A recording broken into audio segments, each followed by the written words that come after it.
Gulliver की विचित्र यात्रा। मैं एक जहाज पर नौकरी करता था। जहाज पर नौकरी करते हुए मैंने कई लंबी लंबी यात्राएं की।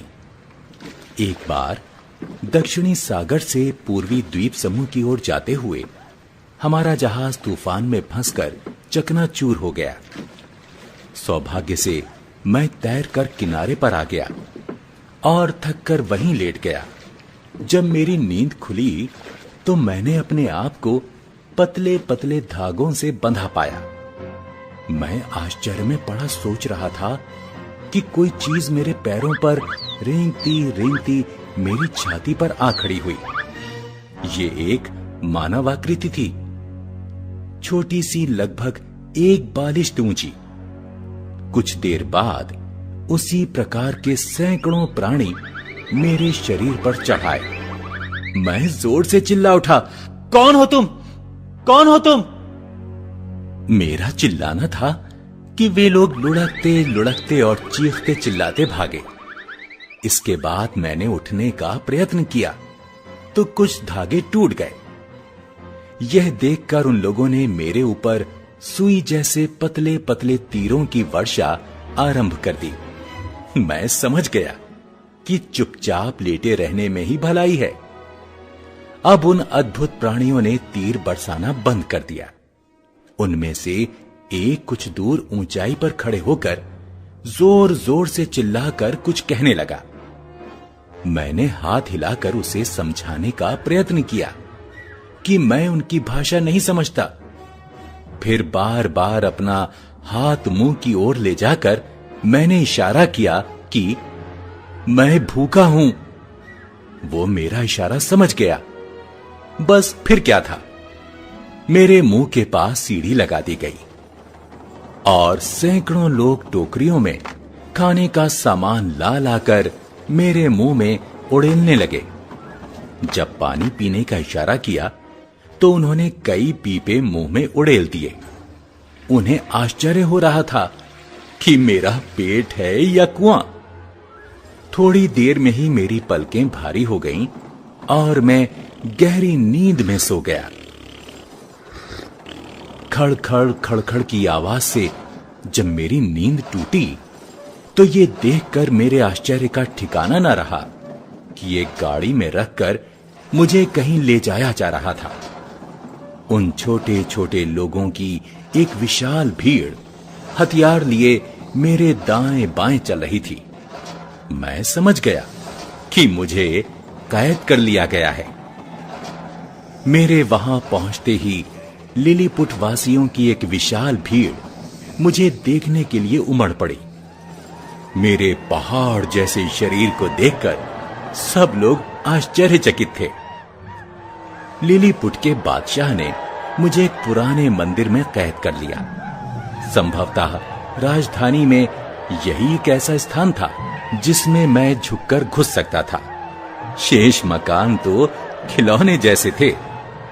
जिस तरह वे लोग मेरे विशाल शरीर को देखकर आश्चर्यचकित थे, उसी प्रकार मैं भी उनकी छोटी सी दुनिया को देखकर हैरान था।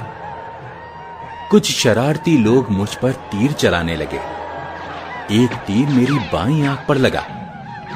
यह देख सिपाहियों ने 6 व्यक्तियों को गिरफ्तार कर मुझे सौंप दिया। 5 को तो मैंने अपने कोट की जेब में रख लिया और एक को उंगलियों में पकड़कर मुंह की ओर ले जाने लगा। वह मारे भय के बुरी तरह चीखने लगा। मैंने उन सबको जमीन पर छोड़ दिया। छुटकारा पाते ही वे सब गिरते पड़ते वहां से भागे। इस बात का उन लोगों पर अच्छा असर पड़ा। बादशाह ने जब ये सुना तो उसने भी मेरी प्रशंसा की। राज दरबार के कुछ व्यक्ति मेरे भोजन पानी के खर्च को देखकर सोचने लगे कि इससे देश में अकाल पड़ जाएगा। वे विषैले तीरों से मेरी हत्या कर देना चाहते थे, परंतु सौभाग्य से बादशाह उनकी बातों में नहीं आया। उसने मेरे भोजन पानी का सारा उत्तरदायित्व अपने ऊपर ले लिया और 6 विद्वानों को मुझे उस देश की भाषा सिखाने का काम सौंप दिया। कुछ दिनों में मैंने उन लोगों की भाषा सीख ली। मेरे स्वभाव और व्यवहार से वे लोग बहुत खुश थे। अब वे निडर होकर मेरे पास आते, कभी वे सिर पर उछलते कूदते और कभी नाचने लगते। बच्चे तो मेरे बालों में आंख मिचौनी खेलते। इस तरह मैं सबका खिलौना बना हुआ था।